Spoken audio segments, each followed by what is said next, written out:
Bump, bump went the first sledge over a hole in the snow. The next sledge and the next jolted in the same way, rudely breaking the ironclad stillness as one after another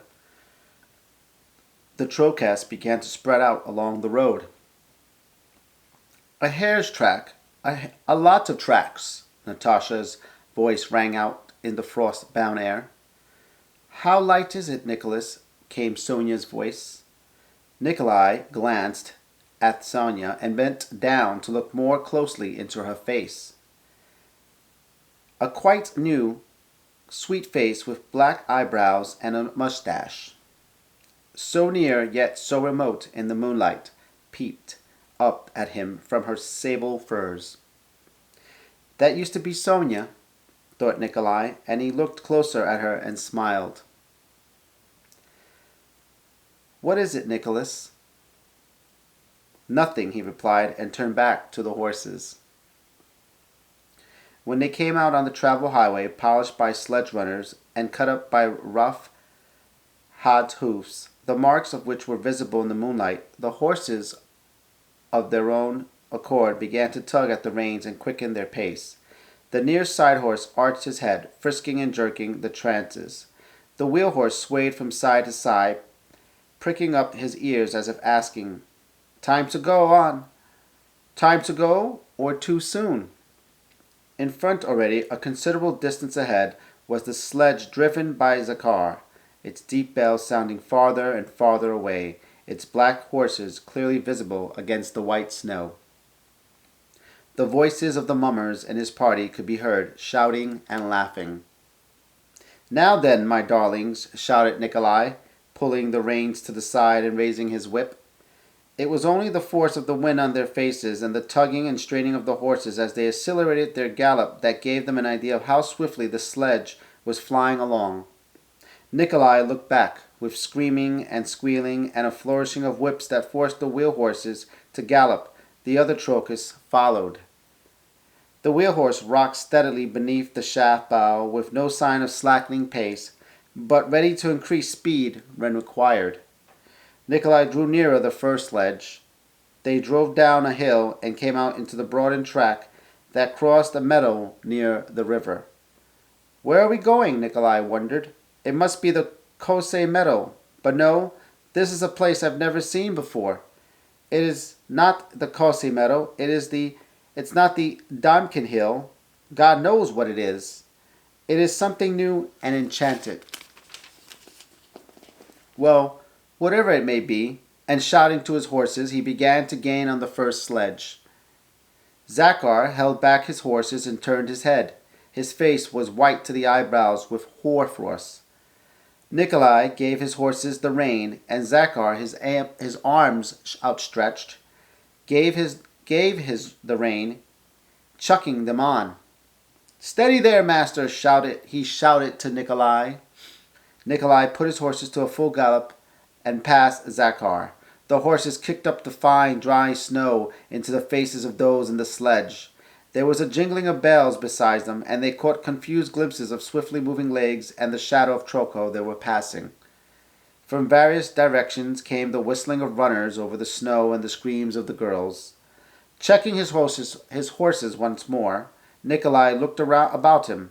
All around lay an enchanted plain, bathed in moonlight and spangled with stars. Zakhar is shouting that I'm to turn to the left. But why to the left? Nikolai wondered. Are we really on our way to the Melyukovs? Can this be Melikova? Lord only knows where we are going, and Lord knows what is happening to us. But whatever it is very strange and very pleasant. And he glanced around the sledge. Look, his mustache and eyelashes are all white, said one of the strange, pretty, unfamiliar figures sitting by him, the one with fine eyebrows and a mustache. I believe that was Natasha, thought Nikolai, and that's Madame Sosh, but perhaps it isn't. And that Circassian with the mustache, I don't know, but I love her. Aren't you cold? He asked. They did not answer, but began to laugh. Dimmler shouted something from the sledge behind, probably something funny, but they could not make out what he said.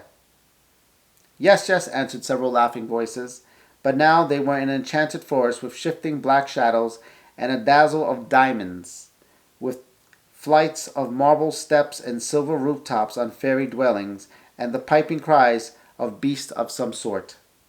And if this is really the Melikovs, then it's stranger than after driving God knows where we should have arrived at Melyakov, thought Nikolai. It really was Melyakova, and the maids and footmen, their faces beaming with delight, came running out to the porch, carrying candles. "Who is it?" asked someone from the front door. "Mummers from the Count's. I can tell by the horses," answered several voices. Chapter 11.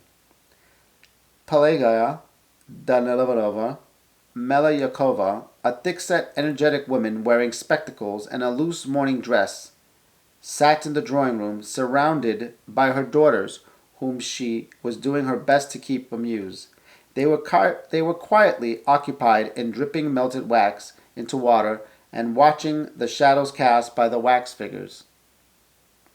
When they heard the sound of footsteps and voices of the visitors in the hall, hussars, fine ladies, witches, clowns, and bears, after clearing their throats and wiping the hoarfrost from their faces, came into the ballroom, where candles were hurriedly lit. The clown, Dimmler, and the lady Nikolai started a dance, surrounded by shrieking children. Nikolai started a dance, surrounded by shrieking children. The mummers, covering their faces and disguising their voices, bowed to their hostess and disposed themselves about the room. "Oh, it's impossible to tell who they are. And what about Natasha? Now, who does she look like? Really, she does remind me of someone. And Edward College is so good. I didn't know him. See how he dances? Oh my goodness, look at that Circassian. How it suits Sonyushka. And who is this? Well, you have cheered us up." Nikita, Vanya cleared away the tables, and we were just sitting here so quietly. "Ha ha ha ha! That hussar over there, just like a little boy. And the legs! I can't look at him," several voices were exclaiming. Natasha, the favorite of the young Melykovs, disappeared with them into the back rooms, where a burnt cork and various dressing gowns and male garments were called for and received from the footmen by bare, girlish arms from behind the door. 10 minutes later, all the young Melyakovs joined the mummers. Pelageya Danilovna, having arranged for a space to be cleared for the visitors and for refreshments to be served to the gentry and the serfs, went about among the mummers, still wearing her spectacles, and peering into their faces with a suppressed smile, not recognizing any of them. She not only failed to identify the Rostovs and the Dimmler, but she did not recognize her own daughters or her late husband's dressing gowns and uniforms which they had put on. "And who can this be?" she said, addressing the governess and staring into the face of her own daughter disguised as a Kazan Tartar. "Must be one of the Rostovs." "Well, and you, Mr. Hussar, what regiment do you belong to?" she asked Natasha. "Here, some Turkish Delight for this Turk," she ordered the butler, who was carrying around refreshments. "That's certainly not forbidden by their laws." Sometimes, looking at the queer, ludicrous capers cut by the dancers, who, once having made up their minds that no one could recognize them in their disguises, had lost all shyness, Pelageya Danilovna hid her face in her handkerchief, and her whole stout body shook with irrepressible, good-natured, elderly laughter. "My little sister, look at my little Sasha. My little Sasha, look at my little Sasha," she cried. After the Russian country dances and choral dances, Pelageya Danilovna made all the serfs and gentry form one large circle. A ring, a string, and a silver ruble were brought, and they all played games together. By the end of an hour, all the costumes were crumpled and in disarray. The birch cork eyebrows and mustaches were smudged on the perspiring, flushed, and merry faces. Pelageya Danilovna began to recognize the mummers and admired their cleverly contrived costumes, telling them how becoming they were, especially those on the young ladies, and she thanked them for having entertained her so well. The guests were invited to supper in the drawing room, and the serfs were served in the ballroom.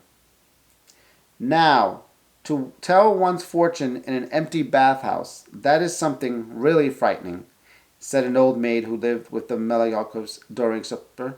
Why? Asked the eldest Melayakov girl. Oh, you wouldn't go. It takes courage. I'll go, said Sonya. Tell us what happened to that girl, said the second Melayakov daughter. Well, it was like this, said the old maid. The young lady went out, took a cock, laid the table for two, everything just as it should be, and then sat down. After sitting there a while, suddenly she hears someone coming. A sleigh drives up with a jingling of bells. She hears him coming. He walks in human form, exactly like an officer, and he comes over and sits down at the table with her. Oh, oh, screamed Natasha, rolling her eyes in horror. And what did he do? Did he speak? Yes, like a man, everything just as it should be, and he tried and tried to prevail upon her, and she should have kept him talking till cock crow. But she lost courage, so she just lost courage and hid her face in her hands. But then he snatched her up. Luckily, the maids ran in that moment. Come, why are you scaring them? Said Pelagea Danilova.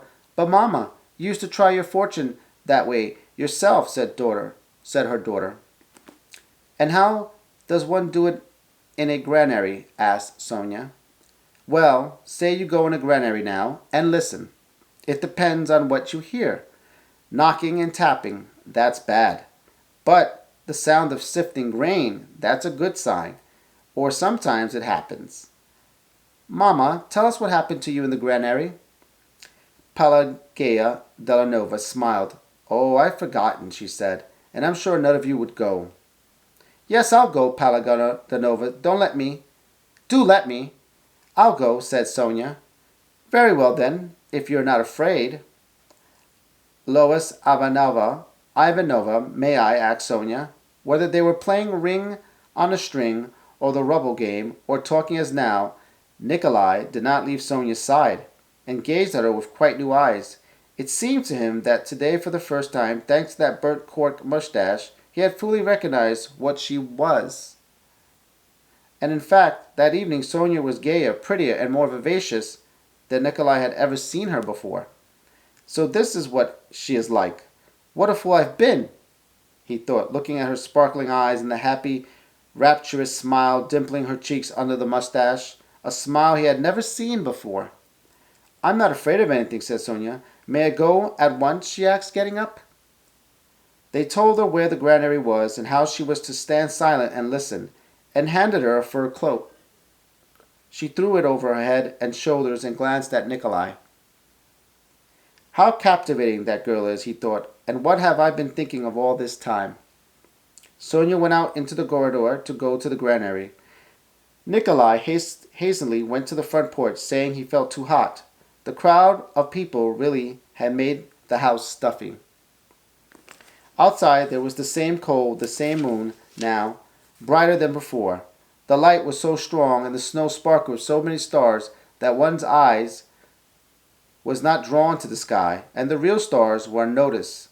The sky was dark and dull while the earth was scintillating. I'm a fool, what have I been waiting for all this time, thought Nikolai. And running out from the porch, he ran around the corner of the house and along the path leading to the back porch. He knew Sonya would pass the way halfway to the granary lay some snow-covered stacks of firewood, which cast a shadow across them, and along one side of the path fell a network of shadows from the bare old lime trees. The log walls and the snow-covered roof of the granary glittered in the moonlight as if hewn out of some precious stone. In the garden a tree crackled. Then all was still again. He felt as though he was breathing not air, but the vital force of eternal youth and joy. From the back porch came the sound of descending footsteps. The last step, on which snow was heaped, gave a resounding crack. Then the voice of an old maidservant said, straight ahead, "Right along the path, miss, only don't look back.